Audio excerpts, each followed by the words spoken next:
My coworker kept sabotaging me, so I made sure she got herself fired. At first, I thought it was just bad luck. My reports kept going missing. My emails mysteriously failed to send. Projects I swore I finished suddenly had missing files. I started doubting myself. Was I really this careless? But then I noticed a pattern. Every single mistake happened when I was working on something important. And the common denominator? Jessica, my coworker.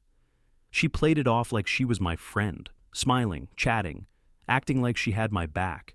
But behind the scenes, she was sabotaging me. I caught her deleting my work, spreading lies to our boss, and making me look incompetent every chance she got. And the worst part? She almost got away with it. Almost. Because if she thought I was just going to sit back and let her ruin my career, she was in for a rude awakening. Before we jump into today's video, I need your help. We've noticed the channel is losing some traction, and subscribing is one of the best ways you can support us. It's quick, free, and it helps us keep bringing you awesome content. Your support means the world. Let's keep this channel growing together. Thanks so much. Now let's start the video. The moment I realized Jessica was behind everything, it felt like a switch flipped in my brain. No more doubting myself. No more assuming I had just made careless mistakes. This was intentional, and if she thought she could keep getting away with it, she had no idea who she was messing with. I started putting the pieces together. The missing reports. She had access to the shared drive. The emails that never sent. She had once helped me set up my inbox rules. The files that disappeared.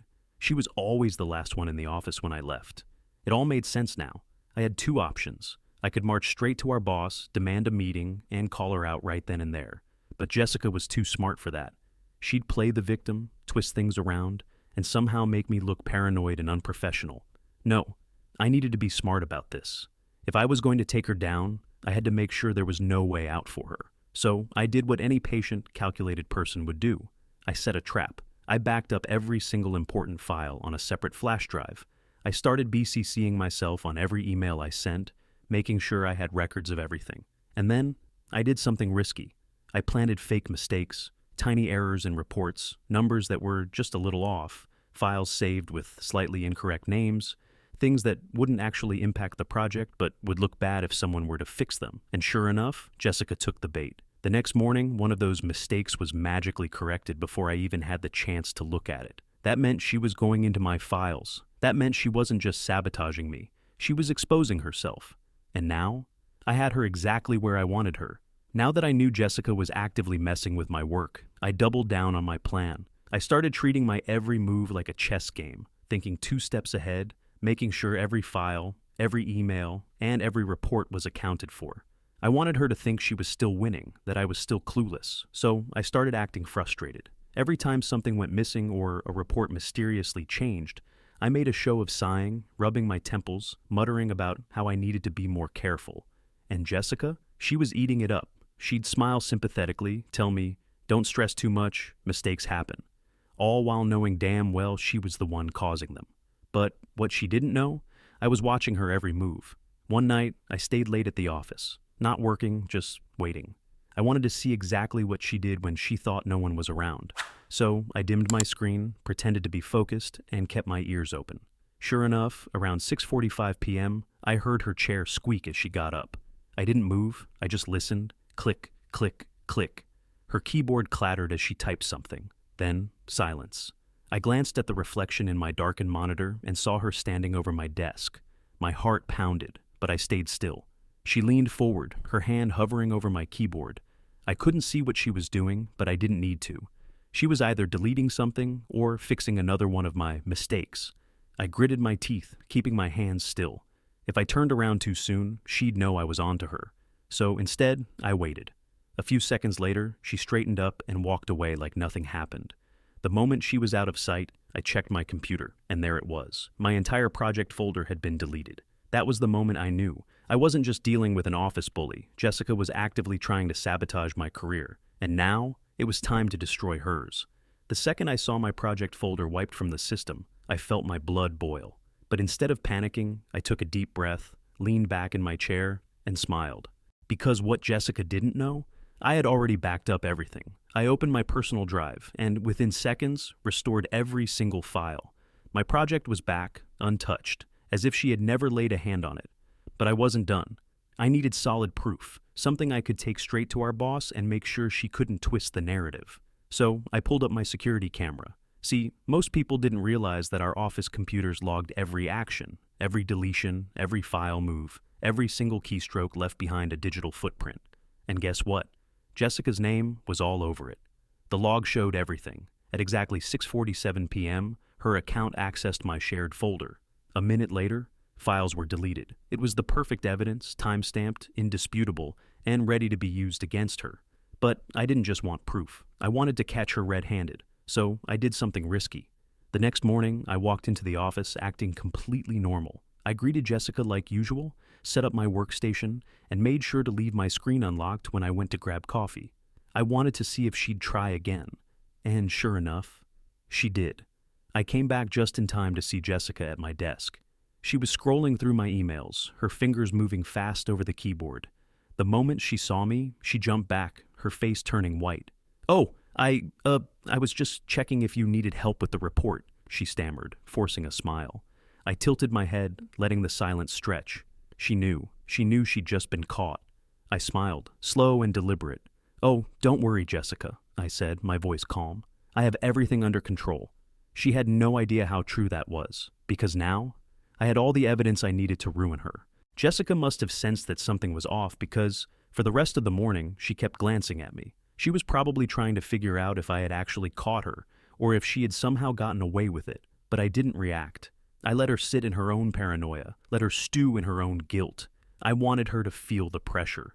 While she was busy second-guessing herself, I was finalizing my plan. I compiled everything, the security log showing her deleting my files, the camera footage of her hovering over my desk, and the timestamps from every mistake that lined up with her computer activity. It was airtight. I made sure of it, but I wasn't just going to hand this over like some scared employee begging for justice. Number. I wanted a show. That afternoon, I sent an email to my boss requesting a private meeting. I kept it vague, professional, and nonchalant. And just as I hit send, I noticed Jessica stiffen at her desk. She had seen it. I watched her eyes dart between me and her screen, her hands tightening into fists. She knew I had something. She just didn't know how bad it was. The moment my boss replied, Jessica stood up abruptly, practically speed-walking out of the office. I smirked. She was panicking. I'd bet anything she was trying to get ahead of the situation, maybe spinning some ridiculous story about me making mistakes or being difficult to work with. But what she didn't realize, I was already 10 steps ahead. 15 minutes later, I walked into my boss's office, calm and prepared. He gestured for me to sit, looking curious but not concerned. "So, what's going on?" he asked.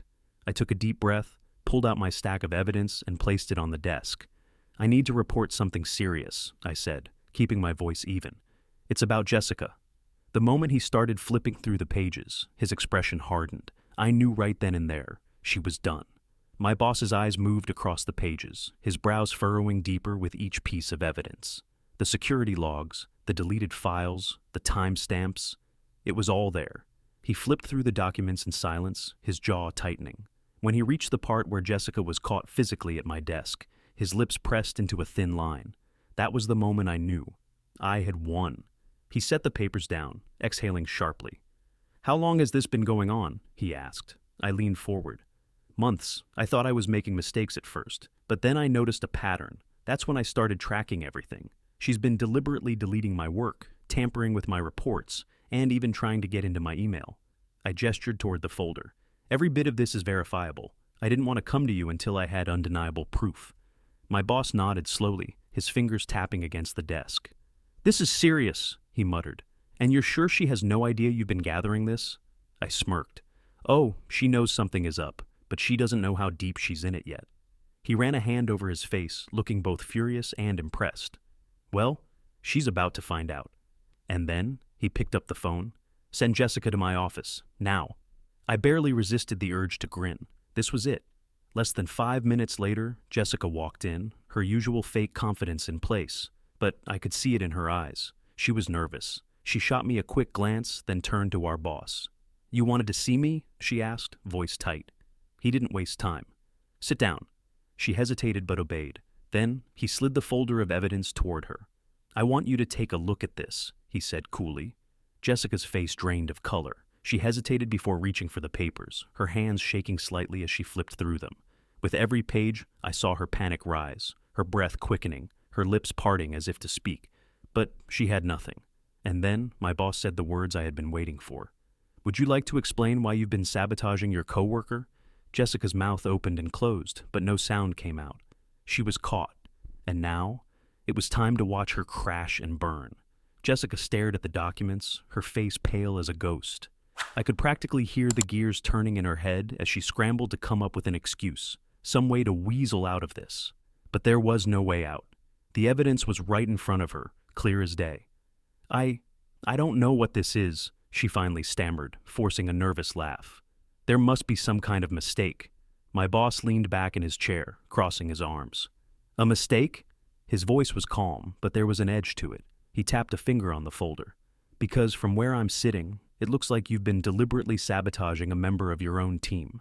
Deleting files, tampering with reports, even accessing emails that weren't yours. And the timestamps line up perfectly with your login records." Jessica's hands clenched in her lap. I wasn't trying to sabotage anyone," she said quickly. "I was just trying to help. Sometimes I noticed errors in the reports and I figured I'd fix them. I wasn't trying to delete anything on purpose." I bit back a laugh. She really thought she could play dumb? My boss didn't even blink. "Oh, so you were trying to help? That's interesting because the logs don't just show corrections. They show entire files being wiped, documents being moved to the trash, emails being blocked from sending." He raised an eyebrow. "How do you explain that?" Jessica swallowed hard. She knew she couldn't. I decided to twist the knife a little. "And let's not forget the footage of you standing at my desk, touching my computer while I wasn't there." I tilted my head, giving her a mock sympathetic look. "You wouldn't happen to have an explanation for that, would you?" Her head snapped toward me, her eyes burning with pure hatred. If looks could kill, I'd be 6 feet under. But she couldn't do anything. She had lost. She turned back to our boss, desperate now. I was just... "Stop," he cut her off, his voice sharp. "I've heard enough." Jessica flinched. He exhaled slowly, rubbing his temples before fixing her with a cold, unwavering stare. "Effective immediately, you are suspended. Pending further review, this may lead to termination." Jessica gasped. "Wait, what? You can't just..." But he held up a hand, silencing her.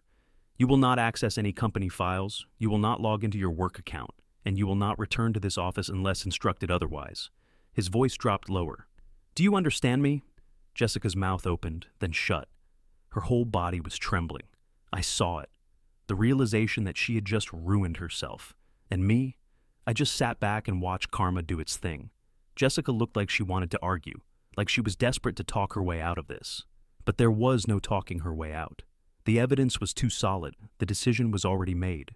She opened her mouth, then closed it, her face going through at least 5 different emotions: shock, anger, fear, desperation, before finally settling on pure defeat. She sucked in a breath, straightened her posture, and forced an expression that was almost confident. "Fine," she muttered. "But when the truth comes out, you'll regret this." I nearly laughed. The truth? The truth was already out, and it had buried her. But I didn't need to say a word. Our boss handled it perfectly. He simply pointed at the door. "You have 5 minutes to gather your things." Jessica hesitated, like she wanted to keep fighting. But there was nothing left to fight. She turned sharply, storming out of the office without another word. The moment she was gone, my boss let out a slow breath and looked at me. "I'm sorry this happened," he said. "It should have been caught sooner." I shrugged, keeping my expression calm. "I just wanted to make sure you saw the proof before I said anything." He nodded. "You handled this well, and to be honest, we're not just considering termination. This could have legal consequences. IT is already reviewing whether her actions violated company policies on data security." I raised an eyebrow. Legal consequences? That was even better than I had hoped. Before I left the office, I took one last look at Jessica. She was at her desk, shoving things into a box, her face twisted in frustration. A few coworkers were whispering, clearly having figured out what was going on. She noticed me watching, and for a second I thought she was going to say something. Maybe beginning. Maybe try one last pathetic attempt at blaming me. But she didn't. She just looked away, her face burning with humiliation. And as I walked back to my desk, I couldn't help but smile. She had spent months trying to destroy me, and now she had destroyed herself. Jessica was gone. Her desk, once cluttered with color-coded notes, and her stupid little coffee mug that said "Boss Babe" was completely empty. It was like she had never even worked here. But the best part? The office knew exactly why she was gone. It started with whispers, hushed conversations in the break room, and stolen glances at me as people slowly pieced the truth together. I didn't say anything at first. I didn't have to. Jessica had done this to herself. But then, the emails started coming in. Coworkers reached out, some offering quiet support, others asking if I had noticed things missing from their files too.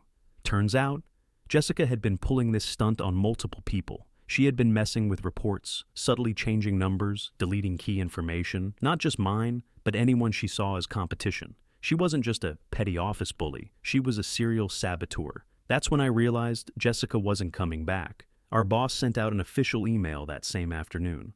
It was vague, just a generic, "We wish Jessica the best in her future endeavors" kind of message, but everyone knew what it meant. She had been fired. And judging by the way IT had been scrambling to secure files and accounts, there was a good chance the company was taking legal action against her. I thought that would be the end of it, that Jessica would just slink away, tail between her legs, and move on. But of course, she couldn't let it go. Because 3 days later, she tried to throw me under the bus. I got a message from an old coworker, someone who had left the company months ago. "Hey," it read, "just a heads up. Jessica's been talking a lot." I frowned and typed back. "Talking about what?" The response came fast. "She's telling people you framed her." I stared at my phone, stunned for half a second. Then I burst out laughing. Jessica was really trying to play the victim? After all the evidence, after the logs, the footage, the deleted files, she was seriously trying to convince people that I had set her up? That's when I made a decision. If Jessica wanted to play dirty, then I was going to make sure she had no one left to believe her. Jessica thought she could rewrite history, paint herself as the innocent victim, and make me the villain. But the problem with lying? The truth was already out. And this time, I wasn't just going to sit back and let her control the narrative. I started by reaching out to the coworker who warned me. "Who exactly is she telling this to?" I asked. The response came fast. "Anyone who will listen. She's been messaging old coworkers, saying you made it look like she was sabotaging you, that you had it out for her. She's acting like the whole thing was some setup." I shook my head, half amused, half annoyed. She really thought people would buy that? So I did the only logical thing. I made sure the truth was even louder. I sent a single email to a few key people in the office, ones I trusted to pass it along. Nothing dramatic, nothing overly defensive, just the facts. "Hey everyone, I heard some rumors going around, and I just wanted to clear things up. As you all know, Jessica was let go last week after multiple documented instances of workplace misconduct. If anyone has questions or doubts, I'm more than happy to share the security logs, IT reports, and deleted file records that HR used in their investigation. Transparency is important to me, and I'd rather address this directly than let misinformation spread. Let me know if you need clarification." I hit send, and just like that, Jessica's story was dead in the water, because nobody wants to argue with cold, hard evidence. Within the hour, I got responses like, "Wow, I can't believe she's still trying to spin this. No need to send me proof. I already knew she was lying. She really thought she could gaslight an entire office? Embarrassing." That's when I knew. Jessica had officially lost. And then, it got even better. Later that evening, another message popped up, from a former coworker who had left a while ago. "You're gonna love this," they wrote. "Jessica applied to my company. HR is doing reference checks. Should I tell them what actually happened?" I grinned. Jessica had screwed herself over once again. And now, her career was about to take a permanent hit.